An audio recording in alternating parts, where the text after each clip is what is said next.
لیکن شاہ رفیع الدین رحمۃ اللہ علیہ نے بیعت کی آخری قسم بیعت حقیقت کو قرار دیا ہے۔ اس سلسلے میں شاہ صاحب فرماتے ہیں کہ بنی نوع انسانی میں بعض افراد پیدا کیے جاتے ہیں جن کی خصوصیت یہ ہوتی ہے کہ حق تعالیٰ اپنے اجلی حسن و جمال کے مشاہدہ کا ان کو آئینہ بناتے ہیں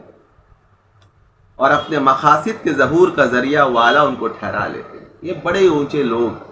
یا اونچی بات، ایسی شخصیتیں جو ہے اللہ جس کو نصیب کر دے،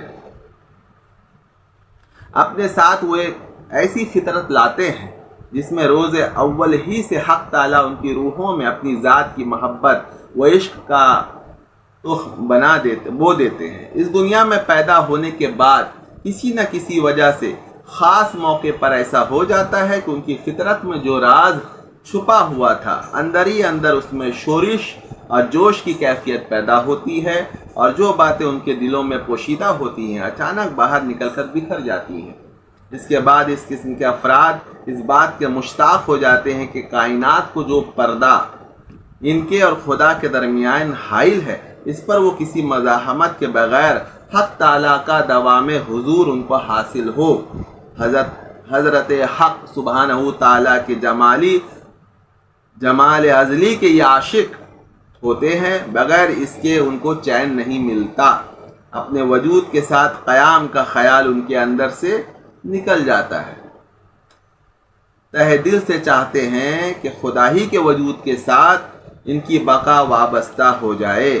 انبیاء علیہم السلام کے سوا کسی شخص کی ذات میں صلاحیت نہیں ہوتی کہ مذکورہ بالا نسب العین تک بغیر کسی کے رہنمائی و امداد کے خود بخود پہنچ جائے۔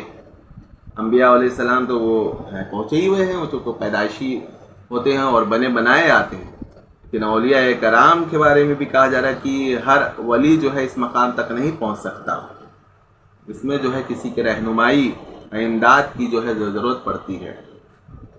بیعت حقیقت کی ضرورت اس قسم کے نفوس کو اسی لیے ہوتی ہے کہ جس نسب العین کی تڑپ اور جستجو ان میں جوش زن ہوتی ہے، اس نسب العین تک بذات خود فطرت کے عام قانون کے لحاظ سے نہیں پہنچ سکتے۔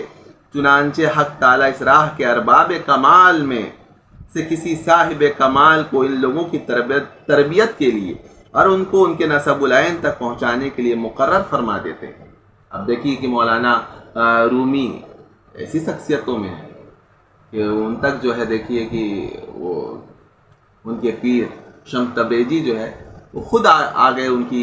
آگے کی تربیت کرتے ہیں، جبکہ وہ پہلے ہی سے وہ کامل ولی اور بزرگ